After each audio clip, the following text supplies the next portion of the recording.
Talk about FSBOs. I love them. A lot of times people will want to do a sale by themselves because they think they're going to walk away with more money. 90% of all buyers used agents last year to buy homes. Zillow is not the friend of agents. Zillow is not. With Pat Lopez, where we talk everything real estate. Today, my guest is Stacy Sansaverino from KW Empower. Stacy, welcome. Thank you, Pat. Thank you. Again, right? You've been on the show a couple times. Yeah. So, the reason why I wanted you on the show is I saw a Facebook post, and the Facebook post talked about for sale by owners.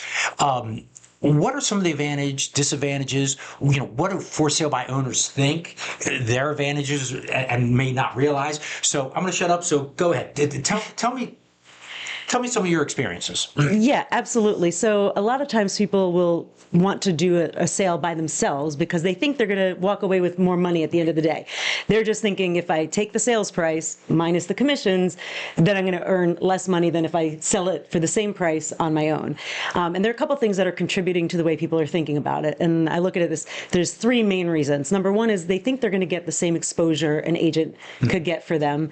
The next is they think that they can market that the buyer's agents and the agents are looking for homes in a different way than they actually are. Okay. And then the third reason is because they think that they could negotiate or market the home to the same effect that we can as agents. Or maybe they've put together a hodgepodge team of other professionals to help them, maybe an attorney, maybe a title company, or maybe they have a realtor on the side that can review the paperwork for them. It's not the same thing as using a powerful and aggressive listing agent to sell the home. So let's go into the first one. Yeah. So on the first example that you mentioned, what are some of the differences by using an agent and not using an agent? Okay, so the primary way for sale by owner is selling, a private seller is selling their properties through Zillow.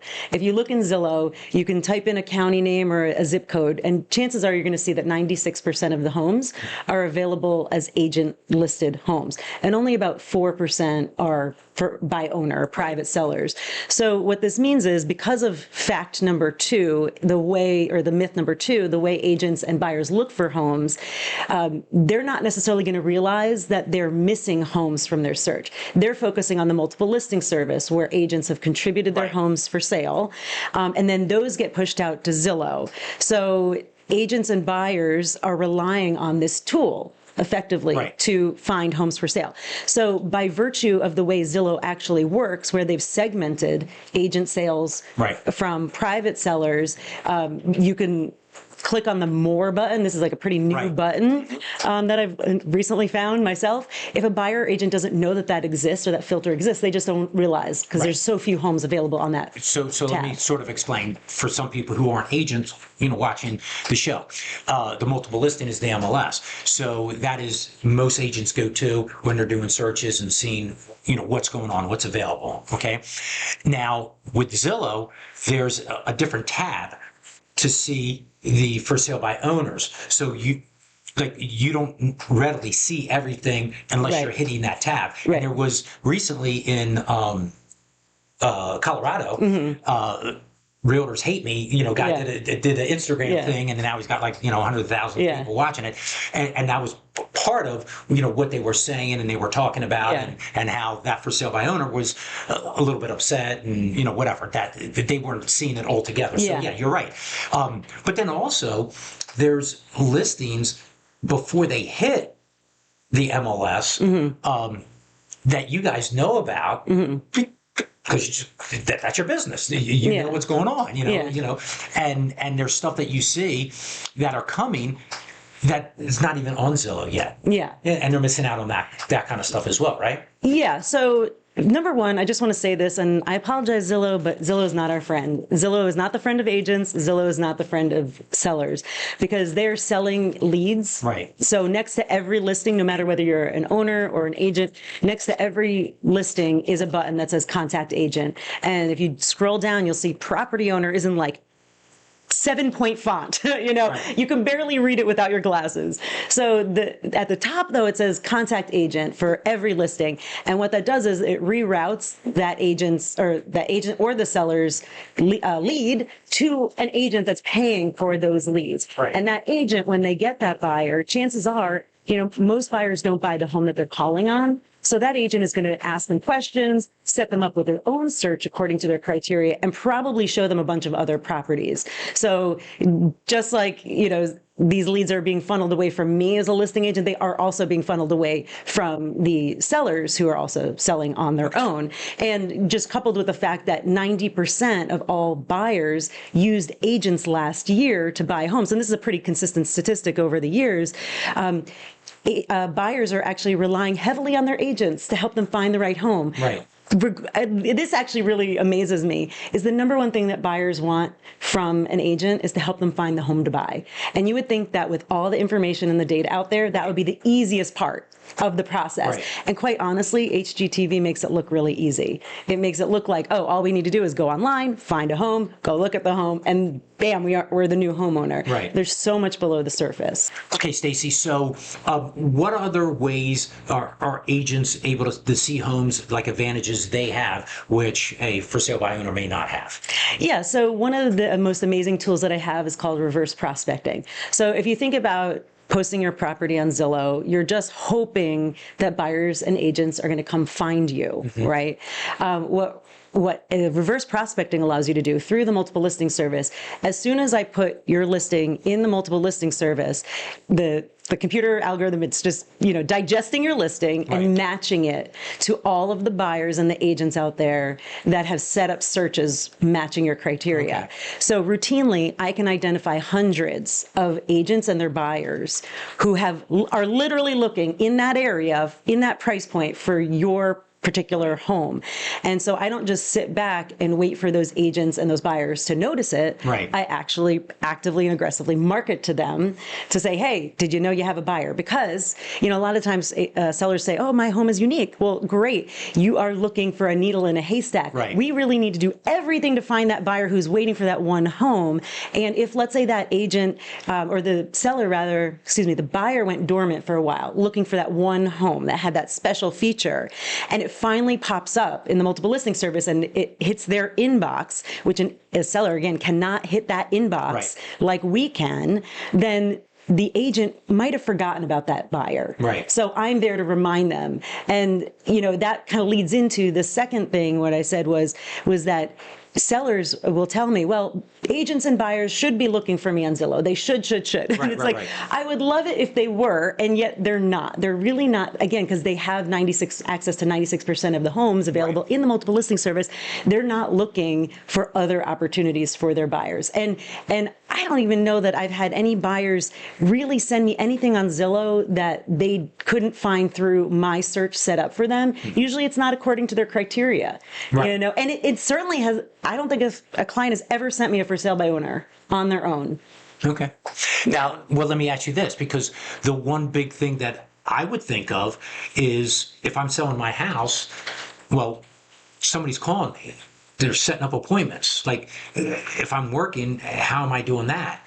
Other things, I'm not a professional. So if I take the pictures, or even if I have a professional photographer, do I have the expertise to know what picture to put first? Because you only have, 3 or 4 seconds before they swipe, they swipe left or something like that, and they don't see it. Yeah. So there's a lot of things like that people don't get or don't understand. And then, of course, you go into negotiating, the inspection, like whatever. There's a million things that Let me ask you this, Pat. When you fly, I'm assuming you fly. Yes. You go on trips, right? On airplanes. What is a flight attendant's job? The primary job is safety, but beyond that, it's also to make everybody happy and comfortable and all that. Yeah. So they're trained to give us the, safety information, do all their checklists to take off safely. And then their primary job is not to service drinks. In case of emergency, they're there to guide us safely off the plane. So a real estate agent's job is a lot like that, in that, people look at HGTV and they see buyer's agents as door openers and listing agents. And quite honestly, a lot of agents do kind of post and ghost. They're not thinking every day, how am I going to sell my client's property?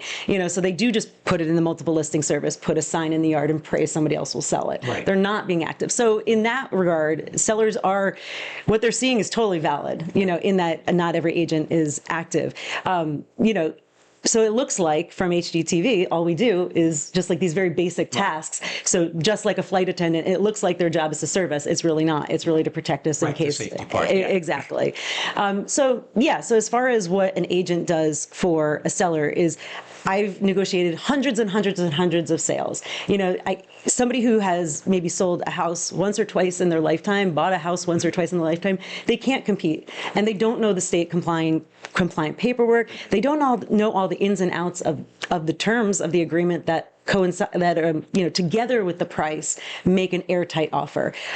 How do they know how to vet the buyer's financials? Because, after inspections, not going through financing, getting approved is the number 2 thing for reasons why deals fall apart. And then you have things like, if you use an attorney, I've had attorneys tell the seller, they have to wait a week to review the offers they have in hand. It is unacceptable. Right. An agent has a sense of urgency and the fiduciary responsibility to their client, and they don't get paid until closing. Right. So, you can have an attorney there to help you, and they're definitely useful in certain instances. Condos, HOAs, new construction, absolutely. In your basic resale property, though, an agent who is skilled and has done this a lot knows exactly what to do, how to negotiate those inspections, and then handle the unexpected. I mean, I just had a deal this past week where there was a delay in getting the paperwork signed, and then my client's buying another property, and the seller of that property had a death in the family, and that delayed them from being able to sign our offer because we didn't sign the buyer's offer that was in front of us. And then the buyer that was in front of us got in a car accident and delayed her ability to sign the paperwork. And I've had clients had fires next door to their house that impacted their house. So there's all sorts of things that come up just because of life that, an agent is equipped to handle because we know how to think through these processes and we understand how buyers and sellers think. So we're always working to keep our clients on track to hit the ultimate goal, which is to sell the property. Okay, so let's hit some of the statistics from NAR. Recently, they come out every year is showing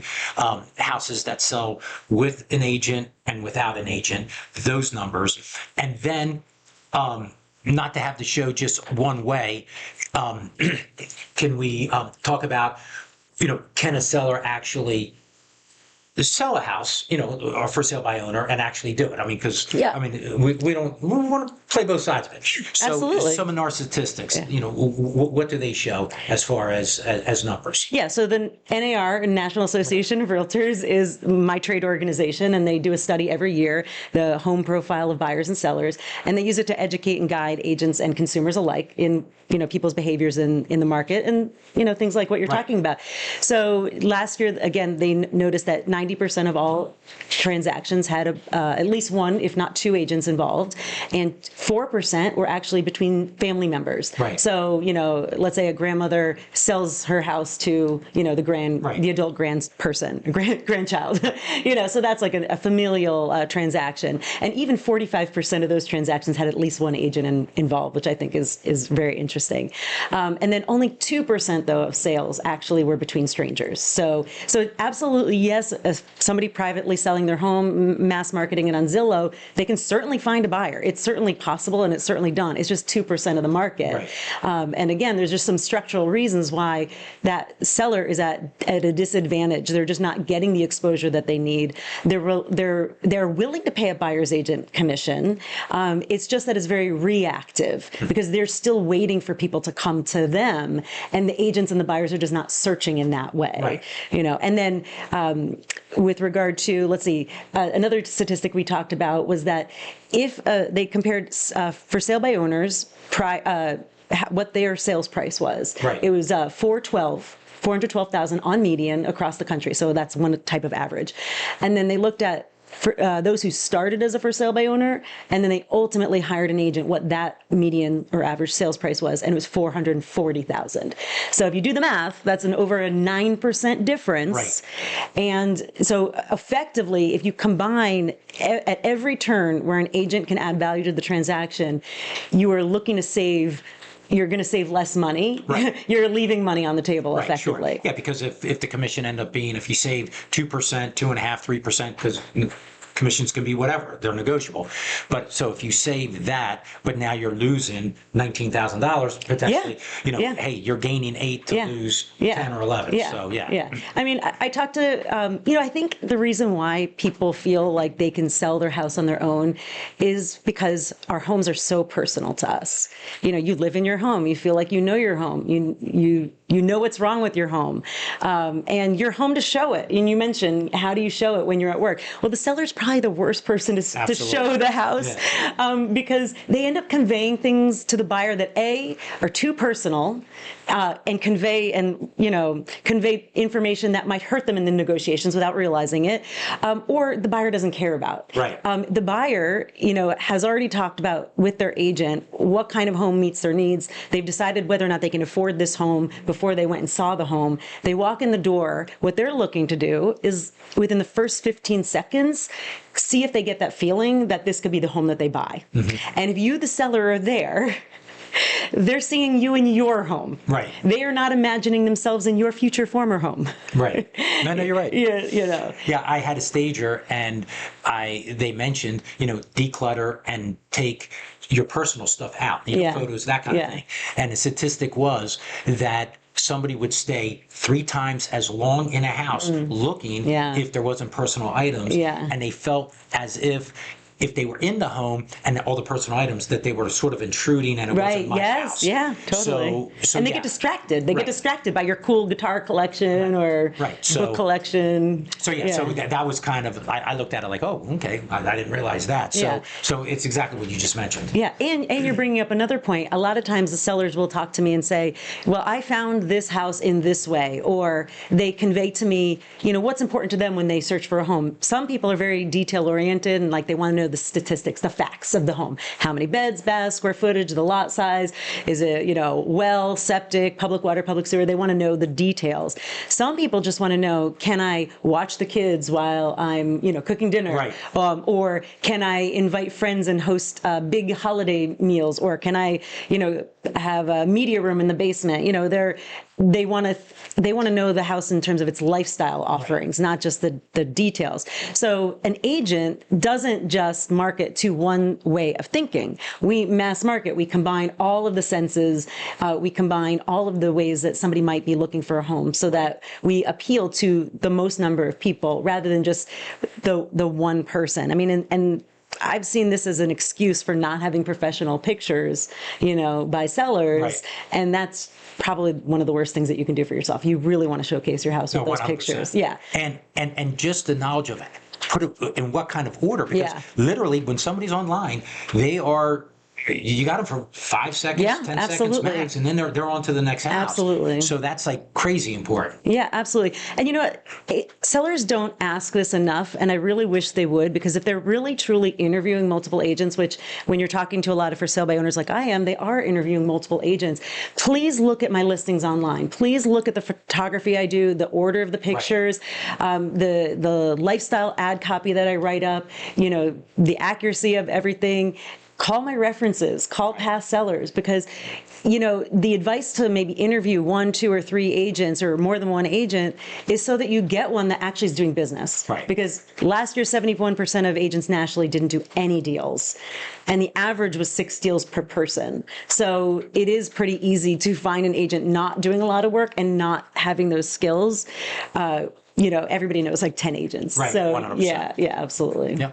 Okay, so you're an agent at KW Empower, right? Yep. You work with buyers, you work with sellers, you work with a lot of sellers.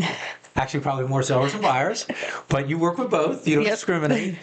So if somebody wanted to get a hold of you, if somebody wanted to know more, maybe they're listing a house, maybe they just love you and they want you to show them homes, how would they do that? Yeah, so they can either text me at my number, 215-431-5431, or they can look at my website, stacysanseverino.com. FSBO.com. Okay, perfect. When I saw this Facebook, I was like, you know what, this is super interesting. I remember like a couple months ago reading some of the statistics with it, and I said, you know what, let's talk about FSBOs, right? I love them. There you go. Well, that's the Real Estate Show with Pat Lopez. Be sure to follow the show on Facebook and Instagram. Be sure to subscribe. Really helps the show. I'm almost at 10,000 subscribers, so please get me over the 10,000. Also, give me some likes. That really helps the algorithm. Remember, this show is everything real estate, no limits. Hope you enjoy the show, and I'll see you